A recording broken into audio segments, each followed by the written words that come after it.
প্রিয় ছাত্রছাত্রী, আজকে আমি তোমাদেরকে এই ভিডিওর মাধ্যমে ক্লাস 9-এর ইতিহাস যে প্রশ্নগুলো দেওয়া হচ্ছে রায়-মার্টিন প্রশ্নবিচিত্রা 2024 সালের, সেখানে প্রথম পর্যায়ক্রমিক মূল্যায়ন অর্থাৎ ফার্স্ট সামেটিভের জন্য স্কুল নম্বর 12 পেজ নম্বর 396, সেখানে যে সমস্ত প্রশ্নগুলো আছে স্কুল নম্বর 12-তে সমস্ত প্রশ্ন উত্তর আমরা আজকে এই ভিডিওর মাধ্যমে আলোচনা করব। ভিডিওটা শুরু থেকে শেষ অবধি অবশ্যই তোমরা দেখবে, আর চ্যানেল নতুন হলে অবশ্যই চ্যানেলটাকে সাবস্ক্রাইব করে রাখবে পরবর্তী স্কুলের প্রশ্ন উত্তরগুলো পাওয়ার জন্য। তো আজকে দেখো আমাদের 12 নম্বর স্কুল আলোচনা করবো, এবং আগের যে স্কুলগুলো ছিল সেগুলোর প্রশ্ন উত্তর আমরা অলরেডি চ্যানেল আপলোড করে দিয়েছি। তোমরা সেখান থেকে প্লেলিস্ট থেকে প্রত্যেকটা স্কুলের যে প্রশ্ন উত্তর দেখে নিতে পারবে। তো 12 নম্বর যে স্কুল আছে, 12 নম্বর স্কুল কী বলা আছে, রায়গঞ্জ করোনেশন হাই স্কুল। এখানে বিভাগ কয়ের মধ্যে দেখো 10টা MCQ টাইপ প্রশ্ন আছে। একের দাগের প্রশ্ন কী বলা আছে, নিম্নলিখিত প্রশ্নগুলির পূর্ণবাক্যে উত্তর দাও। প্রথম প্রশ্ন, অষ্টাদশ শতকে ফ্রান্সের রাজনীতি ছিল রাজতান্ত্রিক, অপশান এ। পরের প্রশ্ন ছিল, বিপ্লব পূর্ববর্তী ফ্রান্সে প্রচলিত আইনের সংখ্যা ছিল 400। What is the third state নামক ইস্তাহারের প্রকাশকের নাম, আবেসিয়াস, অপশান ডি। আইনের মর্মগ্রন্থের লেখকের নাম হলো মন্তেস্কু। টেনিস কোর্টের শপথ গ্রহণ করা হয় 20 জুন 1789 খ্রিস্টাব্দে। ডাইরেক্টরি শাসন ব্যবস্থায় কতজন ডাইরেক্টর ছিলেন? 5 জন। রাইন রাষ্ট্রসংঘ গঠন করেন নেপোলিয়ন বোনাপার্ট, অপশান সি। পরের প্রশ্ন বলা হয়েছে, নেপোলিয়ন বোনাপার্ট এলবা দ্বীপে নির্বাসিত হন কত তারিখে? এটা হবে 1814 4 মে। ফার্দিনান্দ ছিলেন স্পেনের রাজা, অপশান সি। নেপোলিয়নের আইন সংহিতা রচিত হয় 1804 খ্রিস্টাব্দে, অপশান বি। তাহলে এমসিকিউটার যে প্রশ্ন ছিল 10টা সেগুলো হয়ে গেল। তারপর বিভাগ ক্ষয়ের মধ্যে যে প্রশ্নগুলো আছে দেখো, 2 দাগের প্রশ্ন, সেখানে কি বলা হয়েছে, দ্য ওয়েলথ অফ নেশনস গ্রন্থের লেখকের নাম কি? দ্য ওয়েলথ অফ নেশনস গ্রন্থের লেখকের নাম কি? সেটা হলো অ্যাডাম স্মিথ।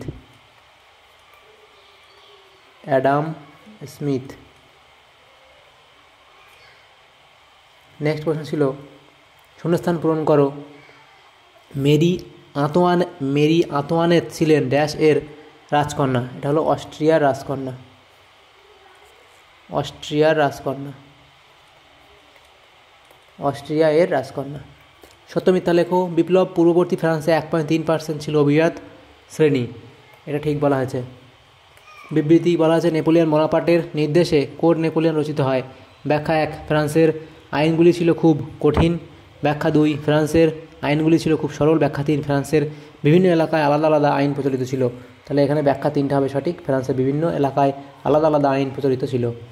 পাশে তাকে বলা আছে বাম স্তম্ভের সঙ্গে ডান স্তম্ভ মেলাও, যে কোনো দুইটি, বাম স্তম্ভ এবং ডান স্তম্ভ দেওয়া আছে। পিরামিডের যুদ্ধ হবে 1798 খ্রিস্টাব্দ।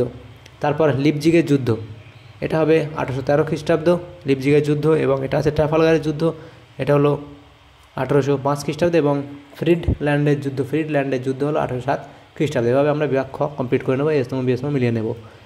এরপর বিভাগ গয়ের মধ্যে যে প্রশ্নগুলো আছে দেখো, 3 দাগের প্রশ্ন, নিম্নলিখিত প্রশ্নগুলো উত্তর দাও। প্রথম প্রশ্ন, টেনিস কোর্টের শপথ বলতে কী বোঝো? 1789 খ্রিস্টাব্দে 20 জুন তৃতীয় সম্প্রদায়ের প্রতিনিধিরা স্টেটস জেনারেলের অধিবেশনে তাদের জন্য নির্দিষ্ট সভাকক্ষে প্রবেশ করতে গিয়ে দেখেন সেটি তালাবন্ধ আছে। তখন তারা আবেসিয়াস ও মিরাবোর নেতৃত্বে পাশে টেনিস খেলার মাঠে সমবেত হন। এখানে তারা শপথ গ্রহণ করেন যে যতদিন না ফ্রান্সের জন্য একটি নতুন সংবিধান রচনা হচ্ছে ততদিন তারা ঐক্যবদ্ধভাবে কাজ করবেন। একে টেনিস কোর্টের শপথ বলা হয়। Civil constitution of the clergy বলতে কী বোঝো? Civil constitution of the clergy বা ধর্মযাজকদের সংবিধান হলো একটি দলিল যার দ্বারা গির্জার উপর থেকে পোপের সমস্ত কর্তৃত্বের অবসান ঘটানো হয়। এছাড়া গির্জাকে রাষ্ট্রের একটি দপ্তরে পরিণত করা হয়। যাজকরা রাষ্ট্রীয় বেতনভুক্ত কর্মচারীতে পরিণত হয়। অ্যাসাইনেট কি? অ্যাসাইনেট হলো ফরাসি সংবিধান সভা প্রবর্তিত এক প্রকার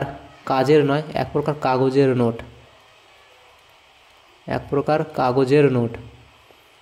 পোড়ামাটি নীতি বলতে কী বোঝো? পোড়ামাটি নীতি হলো এক ধরনের রণকৌশল। আক্রমণকারী সৈন্যরা যাতে আক্রান্ত দেশে জিনিসপত্র ব্যবহার করতে না পারে তার জন্য আক্রান্ত দেশের সৈন্যরা নিজেদের জিনিসপত্র নিজেরাই পুড়িয়ে ধ্বংস করে দিত।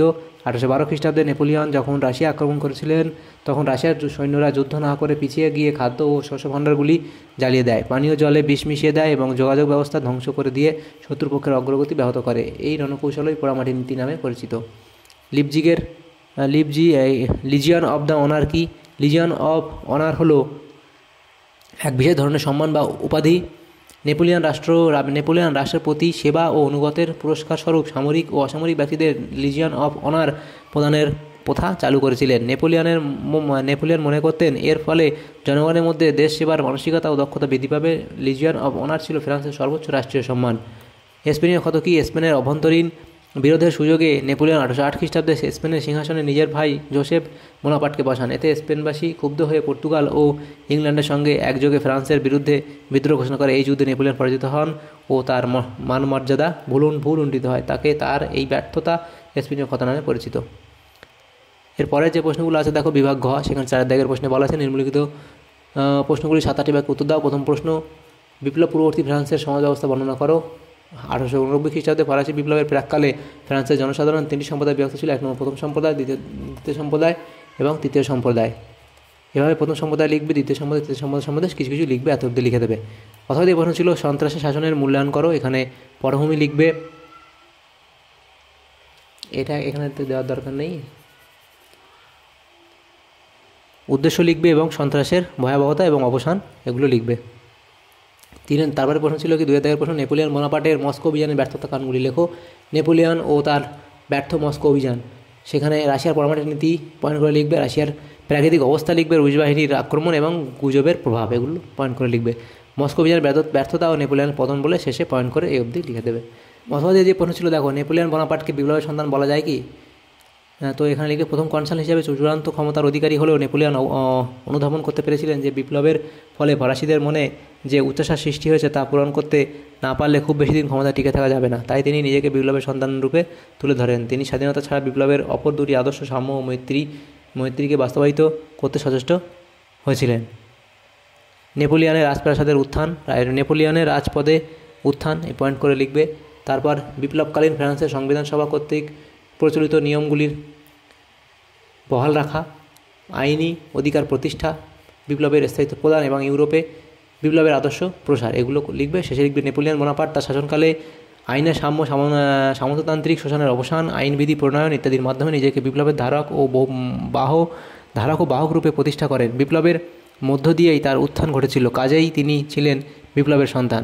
বিভাগ উঙা, সেখানে লিখবে যে কোনো একটি প্রশ্নের উত্তর দাও। প্রথম প্রশ্ন, ফরাসি বিপ্লবে দার্শনিকদের অবদান আলোচনা করো। সেখানে ভূমিকা লিখবে, দার্শনিকদের ভূমিকা বলে পয়েন্ট করে সেখানে লিখবে মন্তেস্কু লিখবে। প্রথমে মন্তেস্কু ভলতেয়ার সম্পর্কে লিখবে, তারপর রুশো, দিদেরো, এলেম্বার্ট, ফিজিওক্রাস্ট, তারপর লিখবে দার্শনিকদের ভূমিকা মূল্যায়ন, পক্ষে যুক্তি বিপক্ষে যুক্তি এবং শেষে মন্তব্য লিখে এত অবধি লিখে দেবে। তাহলে এই প্রশ্ন উত্তর হয়ে যাবে।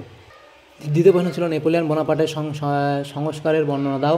সেখানে ভূমিকা লিখবে, তারপর নেপোলিয়নের সংস্কারের উদ্দেশ্য লিখবে, নেপোলিয়নের সংস্কার বলে পয়েন্ট করবে। সেখানে শাসনতান্ত্রিক সংস্কার, অর্থনৈতিক সংস্কার, কোড নেপোলিয়ন, আইন ও বিচার সংস্কার, শিক্ষা সংস্কার এবং ধর্মীয় সংস্কার লিখবে এবং এগুলোর মধ্যে পয়েন্ট করে যেমনভাবে লেখা আছে এগুলো অবধি লিখবে। তাহলে তোমাদের এই প্রশ্ন উত্তর হয়ে যাবে।